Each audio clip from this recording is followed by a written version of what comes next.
Welcome to the TLP Gardening channel. My name is April, and we're in my lab, aka the kitchen today.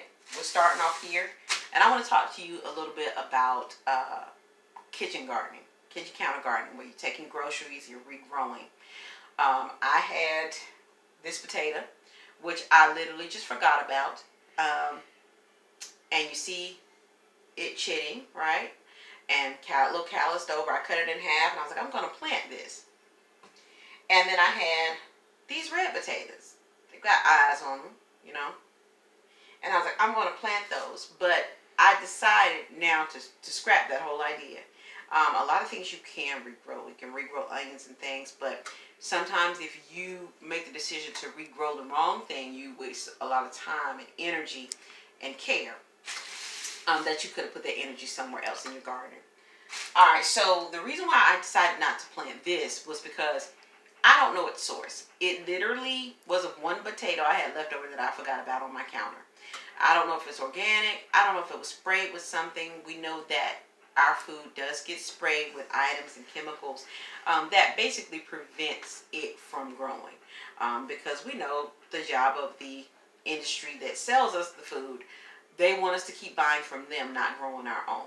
So I said, I don't want to do this, because then if this doesn't grow, I would have took time and energy to pot, to nurture it, and it just rots. Now this, I said, well, I know these are organic, right? I have this. It says organic red potatoes. But then I begin to read a little further. And it says, yeah, non-GMO. That's great. And then it says no prohibited synthetic, I think it says herbicides, and then it says no prohibited chemical pesticides. Well, we know prohibited means not allowed, but I thought about, okay, there's no prohibited ones, but which ones are allowed? That means it was sprayed with something that may or may not be something that I want in my body, or may or may not be something that will aid in my food reproducing for me. So I said, I'm going to scrap that. And this is what I decided to do. One second. Seed potatoes. It's worth the investment of a few dollars just to go ahead and buy something that you know the purpose of it is for you to grow it. So that's what I did. So I'm going to get my soil ready, get them potted up a little bit, and take you through that process. And I'll be right back after I do part of that, okay? Alright, and we're back out here in the garden now, in my second place of business, gardening business. And if you look down here, see we have our seed potatoes in there. I've already put my potting mix. I put in some blood meal and some bone meal. These potatoes are heavy feeders. They like a lot of fertilizer, that good stuff. So that's what we got in there. And I just got some organic potting mix. And with doing seed potatoes, you don't need a whole lot of soil. I have about, I guess you say about 2.5 inches of soil at the bottom. And I'm going to cover it with no more than about 4 inches of soil. So we're just going to dump this. And I'm just eyeballing it. If you have a ruler or something you want to use, that's great. But I'm just eyeballing it. Just going to shake it down in here. Look, kind of move it around.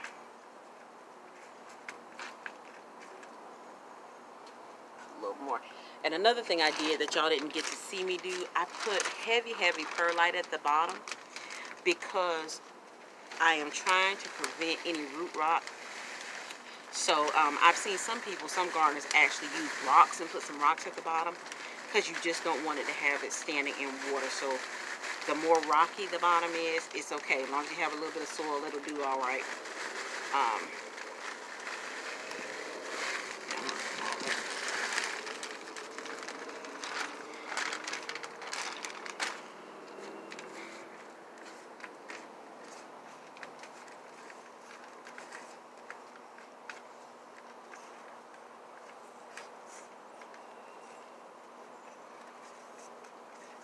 Alright, so I have that topped off, and I have that topped off now, and for those of you who don't know how potatoes grow, of course there'll be more soil put on there as we see the greenery come up, and it comes to the top of my pot or my 5-gallon container.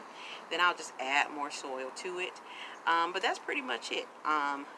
My lesson here is sometimes you can't just go and grab chicken scraps. Well, chicken scraps for those of you who have chickens, but you cannot just grow food scraps without kind of thinking about the process and the source of that. And it's better to invest, even if it's just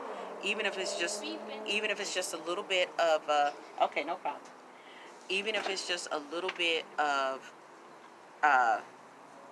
investment, so that you're not wasting your biggest investment, which is your time and your money, to have a harvest that you need to have. So thank y'all for joining me again in the garden. This has been the TLP Gardening Channel, where your time is not too little, your space is not too little to do a big thing like gardening. All right, I'll see y'all again in the garden. Bye.